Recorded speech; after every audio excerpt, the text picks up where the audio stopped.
a madman. And what I predicted came to pass. What's up, everybody? Welcome back to my 4th unplanned video of the month. You all probably heard, and if you didn't, I included it in the title of this video, but your voices have been heard. Persona 5 Royal, along with Personas 4 and 3, have officially been confirmed for the Nintendo Switch. This is something that the community has been talking about a lot, even more so than the announcements for Xbox and PC 2 weeks ago, and it's honestly something I never saw coming. Everyone's been asking me what my opinions are, and honestly, there's not really a lot I have to say that doesn't already match up with what I said in my last video. As much as I love joking about all the people constantly begging for Persona 5 on Switch, I do think it is a good thing that this game is coming to Switch, because more people get to play it, and not to mention, the game that Joker came from is finally on the same platform that Smash Ultimate is on, but I'm really more perplexed about how this whole series of announcements has been handled. It started with Persona 3, 4, and 5 being announced for the Xbox and PC during Microsoft's Games Showcase, then it was confirmed in a press release that they'd be coming to PS5 and Steam, then Atlus posted an announcement confirming it for PS4, and now, about 2 weeks later, during Nintendo's Direct this morning, we finally got a confirmation of a Switch version. I can kind of understand announcing the Xbox and Microsoft Store versions early for the Games Showcase because Microsoft wanted that to be their thing, but why couldn't Atlus have announced it along with the PS4, PS5, and Steam versions? Once it had been confirmed for everything but the Switch, I thought, well, I don't want to say I thought it was impossible, but I did think it was even more unlikely given the Switch's age and not so up-to-date hardware, but here we are. And we also have confirmation of physical versions for all platforms, well, except Microsoft Store and Steam. But either way, it's pretty cool. There's little doubt in my mind that it'll sell well, and I imagine a lot of people who already played it on the PS4 will buy it just for novelty, or because they like Joker and Smash, or they just want to support more Switch ports, and honestly, I think I might get it too because I don't actually own Royal physically. One thing I'm also a tiny bit concerned about is how well it's gonna run. I mean, I know Persona 5 is technically a PS3 game, but if you look at comparisons between it and Royal, you can clearly tell that there have been some enhancements here and there. Apparently, it's been confirmed to run at 720p while being locked at 30 FPS in docked mode, which isn't great, but I mean, it's something, but we won't actually know for sure until we get our hands on it. I'm also a little bit curious as to how they're going to implement the DualShock 4's features into the other versions. In the PS4 version, you can play darts by flicking the DualShock 4 forward, and if you rub the touchpad while in Mementos, you can hear Morgana purring. I don't think it's going to be a huge letdown if these features are cut, but it would be kind of cool if they could somehow make these work with the Joy-Con's motion controls. So yeah, that's about all I have to say in regards to the Switch version, but I figured I'd also give you all a brief recap on why this game coming to Switch now is such a big deal.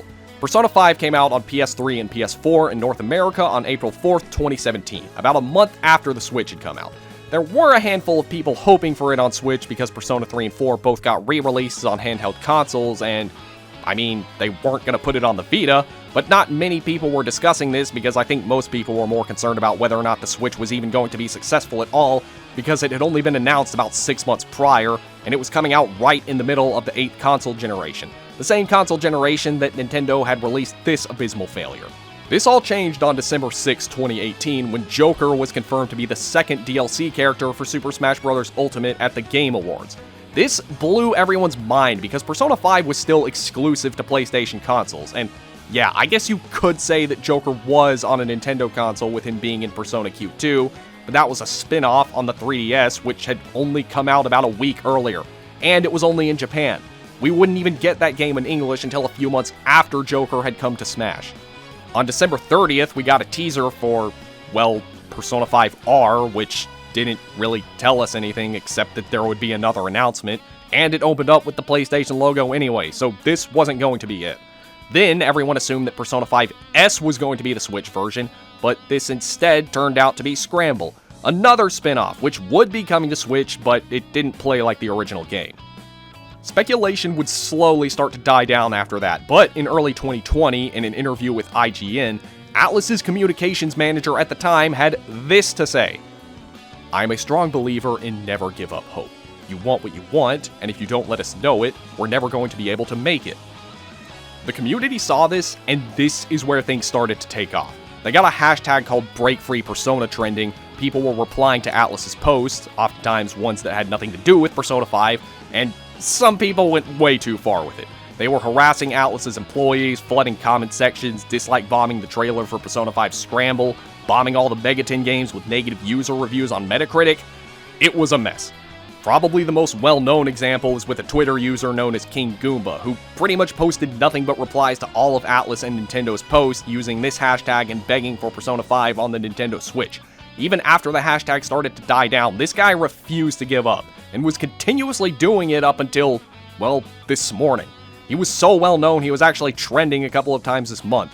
Once when the PC and Xbox ports were announced, and earlier today when the Switch version was announced. And seeing as how Soul Hackers 2 still isn't on Switch yet, I don't think this is going to be the end of King Goomba.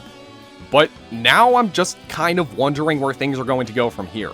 Persona 6 still hasn't been announced yet, and I think most of us are expecting it to be the last of Atlus's Persona-related announcements this year. But at the same time, I don't want to get my hopes up too high. I also think it's fair to expect Persona 6 to be a multi-platform game, but does that mean it's going to be coming to every console? By that, I mean, will it also come to last-gen consoles?